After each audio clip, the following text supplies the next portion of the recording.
The Passion of our Lord Jesus Christ, according to Matthew. One of the 12, who was called Judas Iscariot, went to the chief priests and said, "What will you give me if I betray him to you?" They paid him 30 pieces of silver, and from that moment he began to look for an opportunity to betray him. On the first day of unleavened bread, the disciples came to Jesus, saying, "Where do you want us to make the preparations for you to eat the Passover?" He said, "Go into the city to a certain man and say to him, 'The teacher says, my time is near. I will keep the Passover at your house with my disciples.'" So the disciples did as Jesus had directed them, and they prepared the Passover meal. When it was evening, he took his place with the 12, and while they were eating, he said, "Truly, I tell you, one of you will betray me." And they became greatly distressed, and began to say to him one after another. "Surely not I, Lord." He answered, "The one who has dipped his hand into the bowl with me will betray me. The Son of Man goes, as it is written of him, but woe to that one by whom the Son of Man is betrayed. It would have been better for that one not to have been born."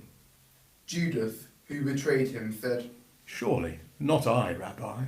He replied, "You have said so." While they were eating, Jesus took a loaf of bread, and after blessing it, he broke it, gave it to the disciples, and said, "Take, eat. This is my body." Then he took a cup, and after giving thanks, he gave it to them, saying, "Drink from it, all of you, for this is my blood of the new covenant, which is poured out for many for the forgiveness of sins. I tell you, I will never again drink of the fruit of the vine until that day when I drink it new with you in my Father's kingdom." When they had sung the hymn, they went out to the Mount of Olives.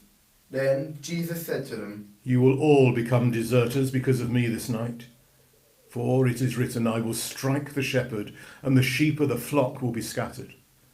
But after I am raised up, I will go ahead of you to Galilee." Peter said to him, "Though all become deserters because of you, I will never desert you." Jesus said to him, "Truly I tell you, this very night, before the cock crows, you will deny me 3 times. Peter said to him, Even though I must die with you, I will not deny you." and so said all the disciples. Then Jesus went with them to a place called Gethsemane, and he said to his disciples, "Sit here while I go over there and pray." He took with him Peter and the 2 sons of Zebedee, and began to be grieved and agitated. Then he said to them, "I am deeply grieved even to death. Remain here and stay awake with me." And going a little farther, he threw himself on the ground and prayed, "My Father, if it is possible, let this cup pass from me. Yet not what I want, but what you want." Then he came to the disciples and found them sleeping, and he said to Peter, "So could you not stay awake with me 1 hour? Stay awake and pray, that you may not come into the time of trial. For the spirit indeed is willing, but the flesh is weak." Again he went away for the 2nd time and prayed, "My Father, if this cannot pass unless I drink it, your will be done." Again he came and found them sleeping, for their eyes were heavy. So leaving them again, he went away and prayed for the 3rd time, saying the same words. Then he came to the disciples and said to them, "Are you still sleeping and taking your rest? See, the hour is at hand, and the Son of Man is betrayed into the hands of sinners. Get up, let us be going. See, my betrayer is at hand." While he was still speaking, Judas, one of the 12, arrived with him, and a large crowd with swords and clubs from the chief priests and the elders of the people. Now the betrayer had given them a sign, saying, "The one I will kiss is the man. Arrest him." At once he came up to Jesus and said, "Greetings, Rabbi." and kissed him. Jesus said to him, "Friend, do what you are here to do." Then they came and laid hands on Jesus and arrested him.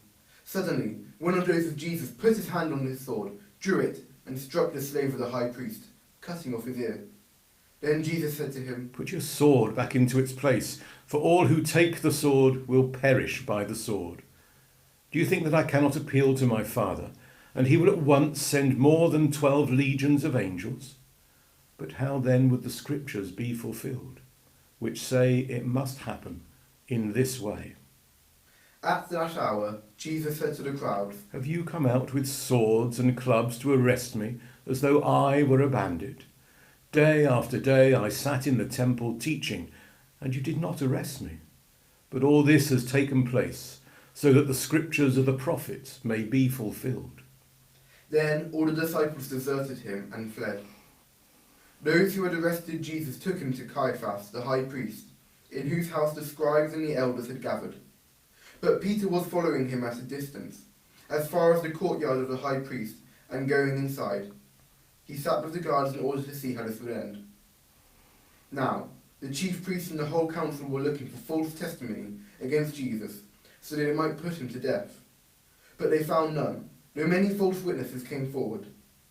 At last 2 came forward and said, This fellow said, I am able to destroy the temple of God and to build it in 3 days. The high priest stood up and said, Have you no answer?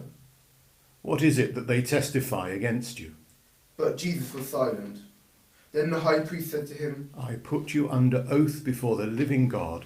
Tell us if you are the Messiah, the Son of God. Jesus said to him, You have said so.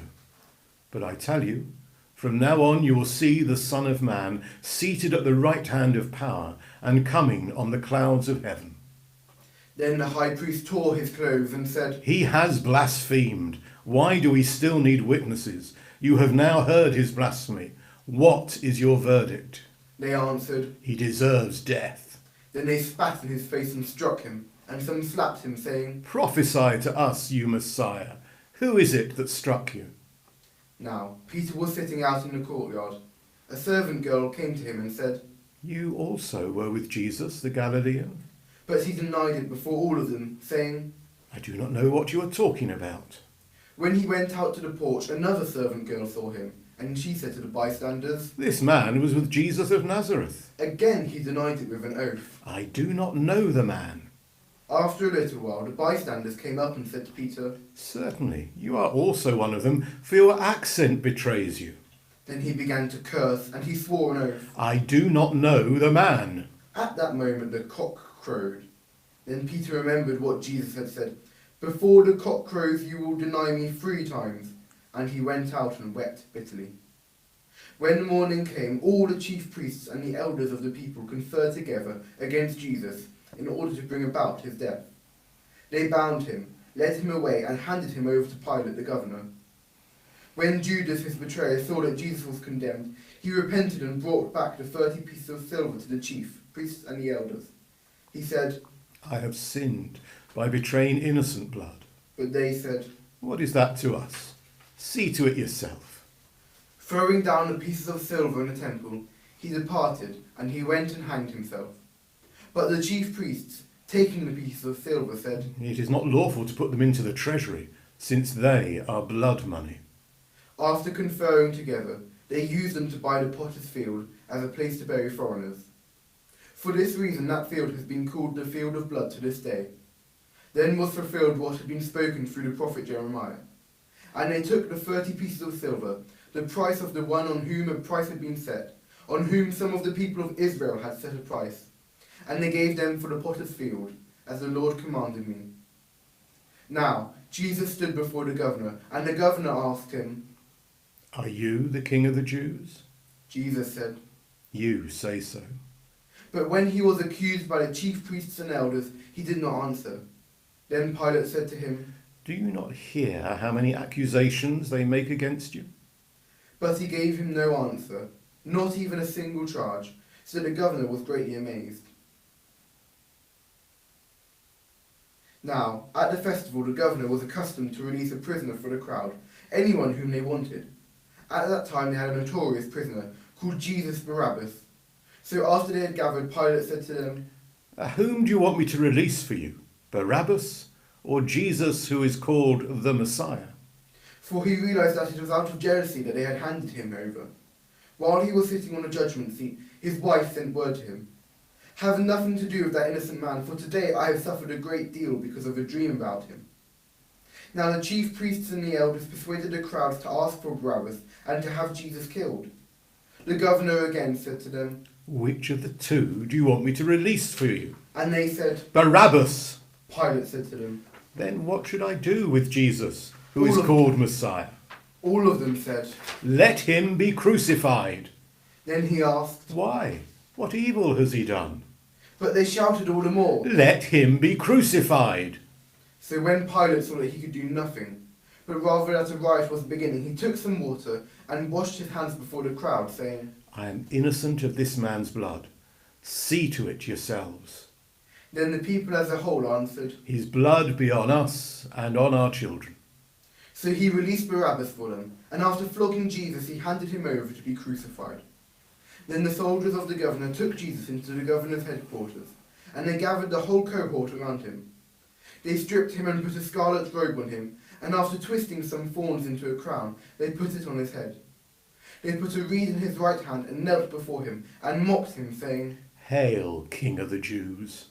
They spat on him, and took the reed and struck him on the head. After mocking him, they stripped him of the robe and put his own clothes on him. Then they led him away to crucify him. As they went up, they came upon a man from Cyrene named Simon. They compelled this man to carry his cross. And when they came to a place called Golgotha, which means place of a skull, they offered him wine to drink, mixed with gall. But when he tasted it, he would not drink it. And when they had crucified him, they divided his clothes among themselves by casting lots. Then they sat down there and kept watch over him. Over his head they put a charge against him, which read, This is Jesus, the King of the Jews. Then 2 bandits were crucified with him, one on his right and one on his left. Those who passed by derided him, shaking their heads and saying, You who would destroy the temple and build it in 3 days, save yourself. If you are the Son of God, come down from the cross. In the same way the chief priests also, along with the scribes and elders, were mocking him, saying, He saved others. He cannot save himself. He is the King of Israel. Let him come down from the cross now, and we will believe in him. He trusts in God. Let God deliver him now if he wants to. For he said, I am God's son. The bandits who were crucified with him also taunted him in the same way. From noon on, darkness came over the whole land until 3 in the afternoon. And about 3 o'clock, Jesus cried with a loud voice, Eli, Eli, lama sabachthani. that is, My God, why have you forsaken me? when some of the bystanders heard it, they said, This man is calling for Elijah. At once one of them ran and got a sponge, filled it with sour wine, put it on a stick, and gave it to him to drink. But the other said, Wait, let us see whether Elijah will come to save him. Then Jesus cried again with a loud voice and breathed his last. At that moment the curtain of the temple was torn in two, from top to bottom. The earth shook and the rocks were split. The tombs also were opened, and many bodies of the saints who had fallen asleep were raised. After his resurrection, they came out of the tombs and entered the holy city, and appeared to many. Now, when the centurion and those with him, who were keeping watch over Jesus, saw the earthquake and what took place, they were terrified and said, Truly, this man was God's son. Many women were also there, looking on from a distance. They had followed Jesus from Galilee and had provided for him. Among them were Mary Magdalene, and Mary, the mother of James and Joseph, and the mother of the sons of Zebedee. When it was evening, there came a rich man from Arimathea, named Joseph, who was also a disciple of Jesus. He went to Pilate and asked for the body of Jesus. Then Pilate ordered it to be given to him. So Joseph took the body and wrapped it in a clean linen cloth, and laid it in his own new tomb, which he had hewn in the rock. He then rolled a great stone to the door of the tomb and went away. Mary Magdalene and the other Mary were there, sitting opposite the tomb. The next day, that is, after the day of preparation, the chief priests and the Pharisees gathered before Pilate and said, Sir, we remember what the impostor said while he was still alive. After 3 days I will rise again. Therefore command the tomb to be made secure until the 3rd day. Otherwise his disciples may go and steal him away and tell the people he has been raised from the dead. And the last deception would be worse than the first. Pilate said to them, You have a guard of soldiers. Go, make it secure as you can. So they went with the guard and made the tomb secure by sealing the stone. This is the passion of the Lord. So let us spend a moment in stillness, reflecting on what we have heard, reflecting on how we will respond to that narrative through this week, committing ourselves to share that journey with Christ.